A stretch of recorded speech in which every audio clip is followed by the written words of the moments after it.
요즘에 운동시설업 하면 항상 폐업, 정말 뭐 24년도, 뭐 25년도에 폐업이라는 게 뉴스에도 너무 많이 나왔었잖아요. 네.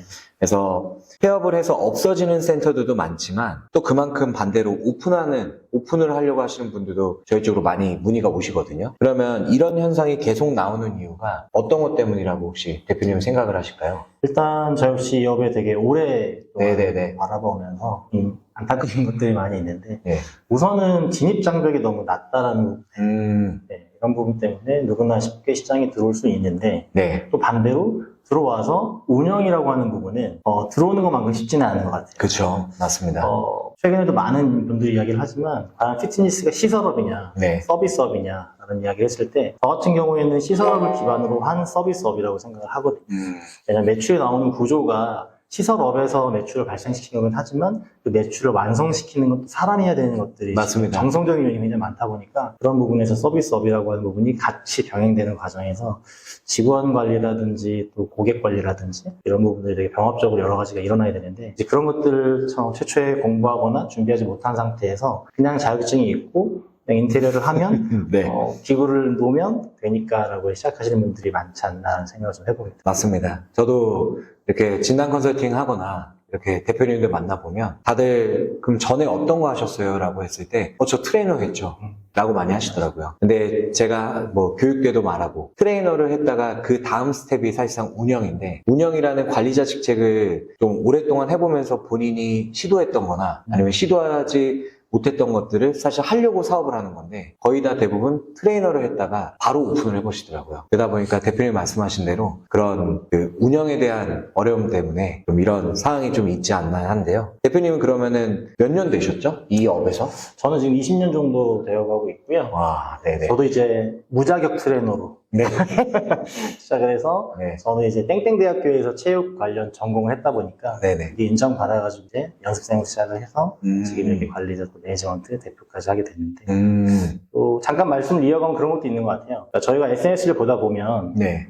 그 사람이 추구하는 것들, 보고 싶은 것들 위주로 보여지게 되잖아요. 알고리즘이 그렇게 되니까. 네네. 아무래도 지금 현행 보여지는 그 SNS에서의 많은 성공한 사례들만 보고 있는 게 아닐까. 그쵸. 그러니까 많은 폐업되고 잘못되었던 것들 정보를 저희가 볼 수 없고 네네. 그러니까 한참 잘 나가고 좋은 것들만 많이 보여지기 때문에 내가 해도 저 정도 할 수 있겠지라는 약간 생존자 편향? 맞습니다. 이렇게 잘못된 그 일반의 오류를 범하게 되는 것 같아요. 맞습니다. 네. 대표님은 그러면 어떤 걸 그러면 좀 하시는 분이신지 많이 그래도 궁금해 하실 것 같아요. 네. 저는 최초에는 트레이너로 시작을 했고요. 네. 그 이후에 또 좋은 회사를 만나서 크게 경험을 이제 기업적으로 경영을 할 수 있는 부분에 경험도 좀 많이 해왔고 그러다 보니까 그런 성장을 하면서 회사 안에서 부설되어서 만들어진 브랜드 대표 네네. 역할도 해보면서 이후에 또 독립을 해서 또 교육 사업도 하고 지금은 스튜디오를 같이 병행하면서 일을 하고 있습니다. 그러면은 지금까지 저는 제가 트레이너 때 네. 관리자 교육을 들으려면 대표님 이런 얘기들도 있었거든요. 네, 정말로. 그래서 정말 많은 센터 대표님들이나 관리자분들을 많이 만나셨을 텐데 네. 그럼 못하는 센터 대표님들의 공통점과 잘하는 센터의 대표님들의 좀 공통점이 좀 궁금합니다.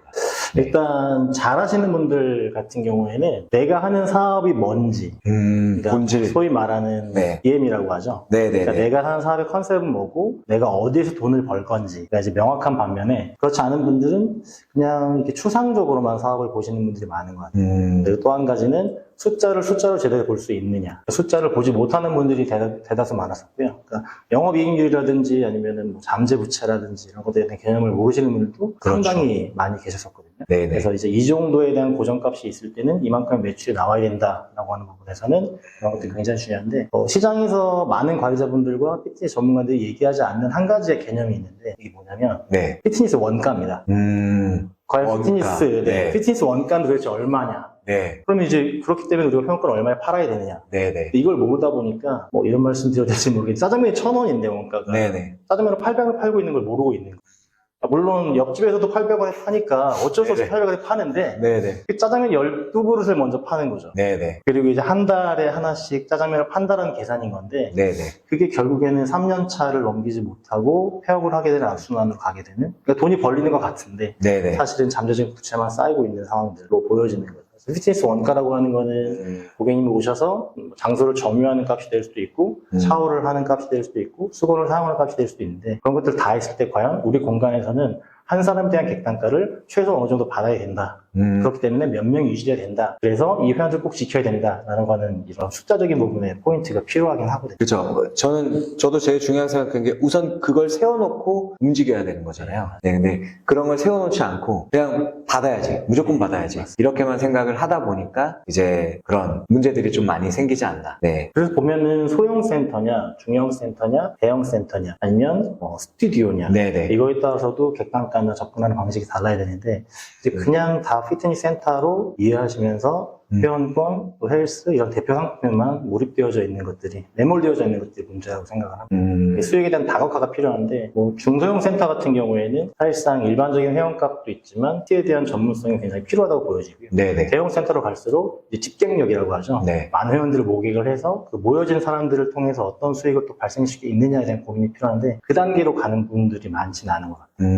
그러면은 소형 센터는 어떻게 해야 되죠? 궁금해하신 분도 있을까? 네. 네. 그 소형 센터 같은 경우. 네네. 그래서 있는 고객들을 지키면서 객단가를 유지하는 전략으로 가는 게 굉장히 중요한 포인트가 되고요. 중소형이 넘어가는 상황 속에서는 정말 많은 사람들을 유입을 시켜서 이 사람들이 리텐션을 일으킬 수 있는 것들이 굉장히 중요하다고 생각을 하는데 고객 경험이나 고객 관리 이런 부분에서 저도 이제 석박사를 좀 경험을 하게 됐는데 저도 이제 CRM이라고 하는 것들을 약간 이런 프로세스만 생각했었거든요. 네네. 나중에 그 이해도가 생기면서 고객 관계 관리라는 개념을 좀 알게 됐습니다. 그러다 보니까 저 같은 경우에 지금 저희 스튜디오에서는 고객님들의 운동 여정을 관리하는 형태로 관리를 해드리고 있거든요. 그 입장하면서부터 운동을 경험을 하고 퇴장하실 때까지 모든 동선과 여정들을 설계값에 넣어서 고객님들이 운동 자체만에 대한 만족도가 아니라 운동을 떠올렸을 때 운동하러 간다라기보다는 이곳에 나와 함께 취미가 맞는 분들과 함께 어울리러 간다라는 느낌을 주기 위해서 되게 많은 장치들을 마련하게 됐거든요. 그런 부분 때문에 소형 같은 경우에는 그런 관계적인 중심에서의 고민을 많이 하시고 장치를 마련하시는 게 되게 중요한 것 같아요. 제가 되게 좋아하는 문구가 하나 있는데 네. 그런 사람은 없다. 그런 상황만 있다라는 말이거든요. 네네. 그래서 어떤 상황으로 그런 역시, 사람들을 네. 몰고 가는지에 따라서 네네. 고객 경험에 대한 만족도가 호불호가 생기는 것 같습니다.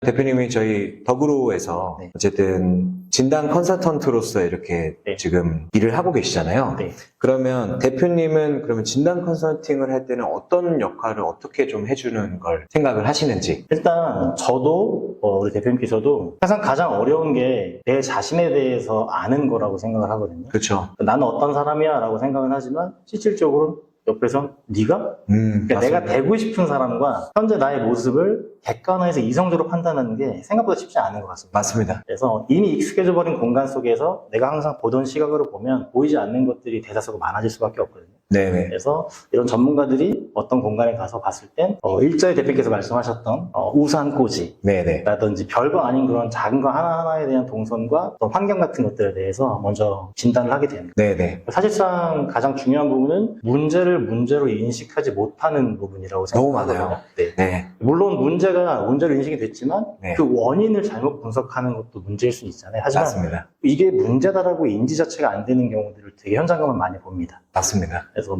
큰 예로 예전에 이제 어떤 업장에 방문을 해서 대표님께서 이번에 제가 샤워실을 대대적으로 한번 리모델링 하고 싶어요 라고 네네. 말씀을 막 주시는 거예요. 그래서 제가 뭐라고 말씀드리냐면 제가 죄송한데 여기에서 한 일주일 정도 운동을 해보고서 제가 의견을 말씀드려도 되겠습니까? 라고 네. 해서 일주일 정도 경험을 하고 나서 지금 샤워실이 문제가 아니고요. 네. 수건을 바꾸셔야 될 것 같아요. 네네. 근데 이제 이것들을 어떻게 알게 됐냐면 그러니까 이게 현장에서 가장 편하게 알 수 있는 정보인데 우리 대다수가 하지 않는 것들이 있더라고요. 네. 질문이더라고요. 네. 고객한테 뭐가 불편하세요? 라고 묻지 않고 이게 불편할 거야? 라고 생각해서 샤워실을 막 바꿔주라고 막 이렇게 생각하셨던 거죠. 결론적으로는 그런 의견들이 들어서 제가 어떤 제안을 드렸냐면 큰 모드판에 네. 이제 고객님들에게 어떤 것들을 바꿔줬으면 좋겠습니까? 라고 해서 물어보는 게 어떻습니까? 라고 했을 때 네. 이런 게시판을 만들어서 고객님들이 스티커로 참여를 하셨고 그게 바꿨던 것들이 이제 샤워실이 아닌 아까 제반적인 부분의 것들을 바꿨을 때 네. 리텐션도 올라가고 고객님께서 정말 많이 좋아하셨어요. 특히나 냄새나는 수건 같은 경우, 유니폼 그렇죠. 같은 경우 맞습니다. 그게 원래는 제일 디폴트 값이고, 네, 맞습니다. 그 다음 스텝이 이제 뭐 우리의 장점이나 뭐 이런 것 차별성 강조해서 뭐 광고도 하고, 그리고 안에 내부적인 시스템을 잡아주고 저희가 그런 것들을 하잖아요. 근데 앞단에 이 디폴트 값이 안 돼 있는데 다른 거를 걱정하시는 분들도 저도 많이 만났거든요. 맞습니다. 그래서 그런 거를 저도 순차적으로 해결을 하면서 가려고 많이 노력을 하고 있는 중이라서 저도 가자마자 제일 먼저 하는 게 고객 설문조사부터 합니다. 네, 너무 좋죠. 네, 그래야지만 그 고객의 소리를 들었을 때 정확한 내 단점을 알 수 있는 건데 보통은 그냥 정말 대표님 말씀하신 대로 이거가 부족할 것 같은데 이렇게 하면서 그걸 바꿔버리더라고요.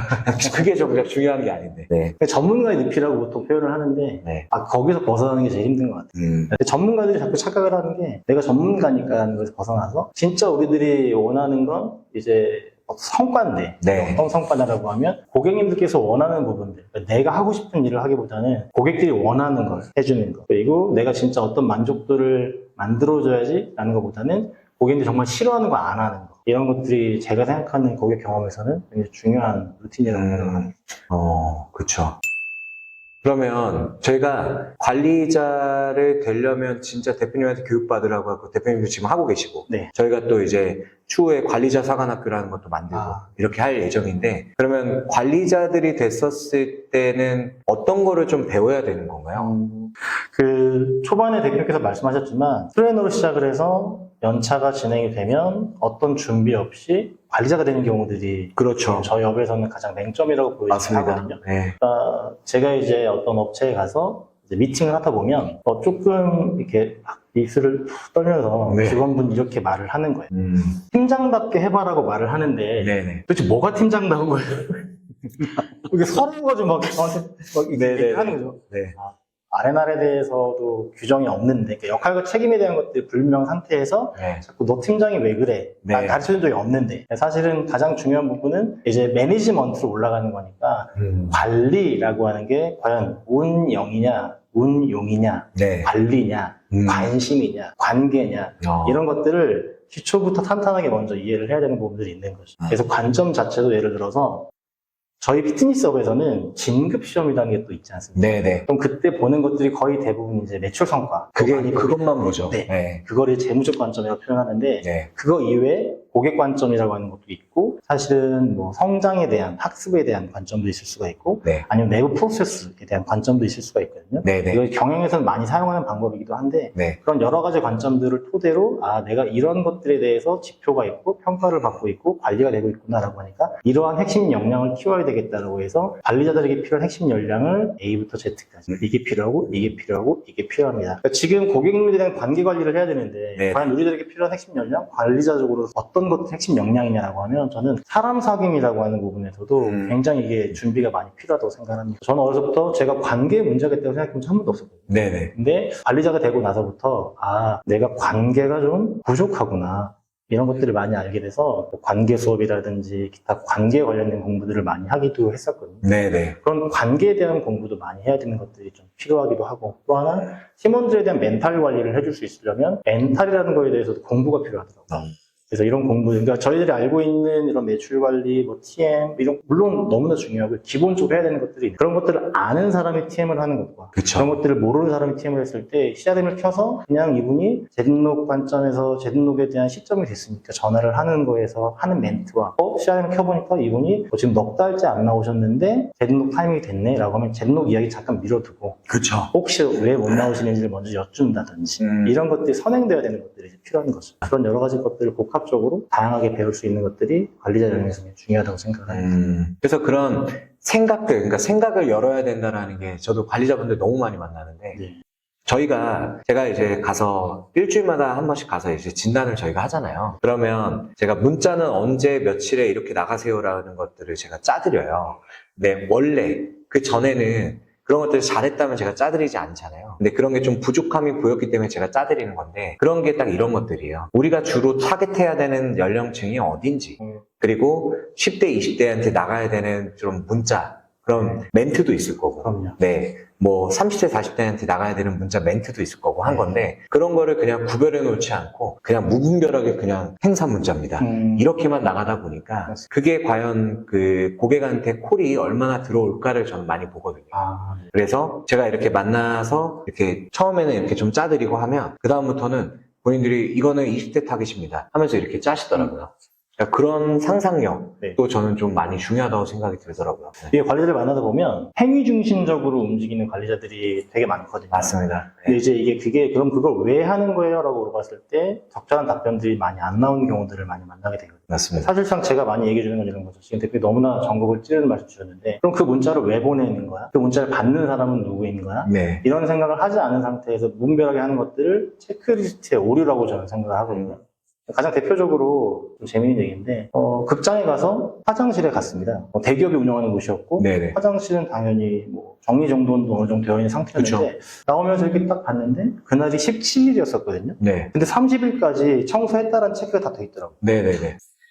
그러니까 이제 그러면 이게 체크를 하는 게 체크리스트인 거야? 체크리스트로 봤을 때 어떤 행위를 내가 인지하는 게 체크리스트의 목적인 거야? 라고 하면 이게 앞뒤가 바뀌어버린 거죠.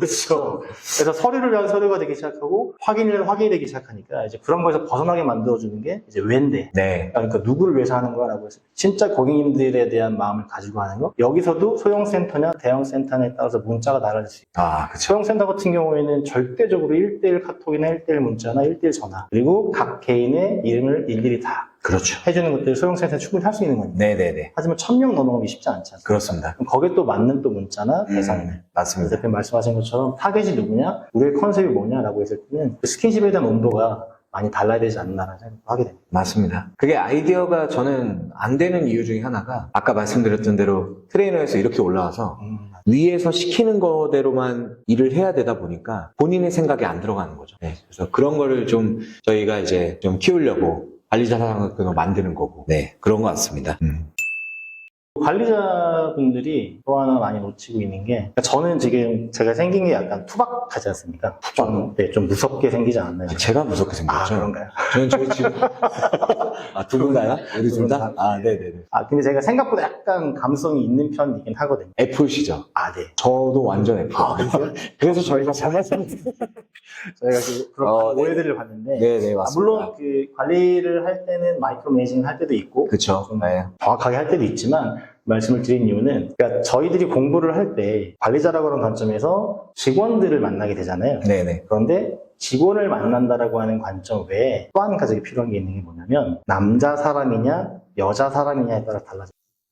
그래서 직원이 여성일 경우에, 네. 남성일 경우에, 뭐 예를 들면 어쩌다 보니까 관리자가 실수할 때도 있고, 네. 누군가가 실수를 하게 돼서 마음이 상하거나 상처를 받게 되는 경우가 있지 않습니까? 네네. 그럴 때 남자 사람들은 그냥 형 잘해, 네네네. 잘해, 네네네. 해주지만, 네네. 우리 여자 사람은 이럴 거면 왜 그랬어? 뭐, 네네네. 알면서 왜 그랬어? 뭐 이게 계속 들어오거든요. 네. 그럼 이게 틀리다는 거죠. 아, 그쵸. 이게 직원이라고 하나의 테두리를 보는 게 아니라, 네네. 직원 안에 이런 젠더적인 성향에서 네. 남자 사람이냐 네. 여자 사람이냐에 따라서 조금 더 조심해줘야 되는, 이런 것들도 사실 관리자들한테 필요한 영역이기도 하죠. 뭐 그렇게 고개를 강하게 끄덕이세요. 전 그런 게 없거든요. 하지만 제가 감정에 약한 것들 저희 직원 다 합니다. 네, 그래서, 네. 생각보다는 되게 많은 부분에서 준비가 필요하긴 하죠. 그러면 마지막 질문인데요. 네. 운동시설업을 운영하면서 대표님들이 진짜 열심히 하시려고 정말 이것저것 진짜 많이 하세요. 네. 저도 이렇게 보면. 근데 제발 이것만큼은 하지 마라. 네. 그리고 이거는 진짜 좀 해봐라. 네. 이것만 딱 한번 좀 여쭤보고 싶습니다. 사실 제가 사전 질문지를 좀 받고, 네. 나름의 준비도 해보고 고민도 했는데, 다른 질문에 대해서는 사실 되게 쉽게 답들이 떠올랐었던 것 같아요. 그쵸, 그쵸. 근데 이 질문만큼은 되게 많이 고민을 했었어서 두 가지 답변으로 준비를 한번 해봤는데, 네. 한 가지는 그냥 맞는 말, 바른 말로 하는 대답이라고 한다면, 너무 가격을 가지고만 고민하지 않으셨으면 좋겠다는 부분들. 그러니까 무조건 낮추는, 할인하는 경쟁, 이런 부분들은 제살 깎아먹기가 될 수 있는 거잖아요. 근데 그렇죠, 이거는 맞는 말이고 바른 말이지만, 현장에선 그걸 선택하지 않는다는 게 굉장히 좀 쉽지 않죠. 네. 맞습니다. 그리고 옆에 또 뒤에 앞에 상품에 대한 것들은 비슷한데, 네네. 비슷한 상황 속에서 이런 것들을 나 혼자 어떤 차별화 전략으로 어떤 가치를 전달을 해서 이걸 고사고 지킬 수 있을 거야 라고 하는 거는, 애초에 사업이 빌딩된 단계에서부터의 그런 차별 전략이 있지 않은 상태에서는 지금 상품이 비슷하기 때문에 쉽지 않은 전략이긴 하거든요. 네네. 그래서 다 같이 죽는 치킨 게임이 되는 형태로 가고 있기도 하는 게 되게 아쉽긴 한데 네네. 어쨌든 그런 부분이기도 하지만 그런 것들에 대해서는 안 하셨으면 좋겠다가 일단은 그냥 맞는 말입니다. 네네. 실질적으로는 그렇게 하기가 쉽지가 않으니까. 그쵸. 또 다른 방법적으로는 되면은 필요한 말, 네. 네, 맞는 말이 아닌. 그렇다고 했을 때는 생각을 정말 많이 해봐야 되겠지만 우리가 지금 강점으로 가지고 있는 것들에 대해서 우리의 차별 전략을 정말 되게 객관적으로 잘 하나씩 살펴보셔야 될 것 같아요. 우리가 엽과 다른 이유 5가지를 네. 명확하게 얘기할 수 있는가? 아니면 내가 추구하는 우리의 피트니스에 대한 정체성은 무엇입니다라고 해서 한 줄로 표현할 수 있는가? 이런 아주 가장 기본적인 파트로 내려가서 실제 나의 사업을 정비하는 과정 속에서 첫 단추부터 다시 한번 생각을 해보는 거죠. 그렇게 됐을 때 지금 당장은 이걸로 어필하기 쉽진 않겠지만 그렇죠. 이걸 토대로 이게 씨앗이 돼서 추후에 나중에 이걸 위해서 내가 지금 이걸 하고 있지라고 하는 견딤의 체력이 생길 수 있지 않을까 해서 합니다. 그런 부분들이 준비가 많이 돼야 될 것 같다는 생각을 되게 많이 해서 이 질문은 되게 어려운 질문이기도 했었고 우리 모두가 같이 고민해야 되는 질문이라고 생각하게 됐습니다. 맞습니다. 제가 생각했을 때도 대표님들이 사실상 운동을 잘한다고, 내가 수업을 잘한다고 진짜 운영이 잘 되는 거는 아니잖아요. 네. 그러다 보면 이제 남들이 좋은 기구를 넣었으니까 좋은 기구를 넣어버리고 네. 하는 건데, 저희가 교육 때는 항상 얘기하는 게 내 차별성은 뭔지를 고민하는 시간이 더 중요하고, 그런 것들이 내가 생각했을 때 우리의 장점이 정말 전문가들이 봤을 때는 그게 장점이 아닐 수도 있기 때문에 정말 그런 것들을 정말 저는 두들겨 보셨으면 좋겠고, 네. 그리고 두 번째는 그 차별성을 가지고 우리가 숫자로 운영을 할 수 있게끔 그런 거를 설계하는 게 저는 정말 좀 필요하다라고 생각을 해서, 그래서 저희 모든 분들이 저희가 이렇게 신구 조합이라고 하잖아요. 네, 저는 좀 어린 편이고 저희 컨설턴트 분들이 좀 나이가 또 있으시고 정말 경력이 뭐 35년 이렇게 되신 분들도 많으신데, 그런 조합을 제가 만든 것 중에 하나가 진짜 이 이유 때문이거든요. 네, 하지 말아야 될 것, 네. 그리고 해야 될 것과, 그리고 요즘 트렌드와 이 세 가지를 잘 고민해서 만든다면 그래도 다른 곳처럼 금액만 낮춰서 그런 곳과는 좀 다르지 않을까 생각을 합니다. 네. 또 해야 될 것, 그래서 해야 될 부분이긴 한데 네네. 이걸 너무 이렇게 제가 이런 자리에서 말씀드리는 부분들이 어떻게 들으실까 고민을 좀 많이 해서 그래도 좀 드리고 싶은 얘기는 혼자 고민하시지 말고 전문가에게 물어보는 것들이 굉장히 중요하다고 생각합니다. 맞습니다. 네. 이게 아무래도 초반에도 말씀드렸지만 내가 나를 또 내가 내 사업 자체를 객관화해서 볼 수 있는 게 굉장히 좀 어렵기 때문에 맞습니다. 그런 부분에서는 실질적으로 그런 것들을 전문적으로 볼 수 있는 사람들의 이야기를 들어보는 게 굉장히 좋다고 생각을 하거든요. 네네. 중간에도 저희가 이야기를 많이 나눴지만 고객님들이 무엇을 원할 거야 라고 해서 내가 생각하는 것보다 혹시 무엇을 원하세요 라고 묻는 것처럼 이런 것들을 더 많이 알고 있는 전문가들에게 내 사업에 대한 진단을 받아보시고 그러면 의외로 쉽게 되게 별거 아닌 거였는데도 불구하고 풀어지는 경우들이 굉장히 많이 있어요. 맞습니다. 네. 꼭 하셨으면 좋겠는 거는 스스로 공부하는 것도 좋지만 그런 공부할 수 있는 시간을 줄일 수 있는 방법, 그게 사실은 또 돈이라고 생각을 하거든요. 네네. 그렇게 전문가들에게 또 자문을 구하고 또 주변에 물어볼 수 있는 분들이 계시다면 많이 물어보시고 의논을 나누시는 게 좀 하지 않나라는 생각을 합니다.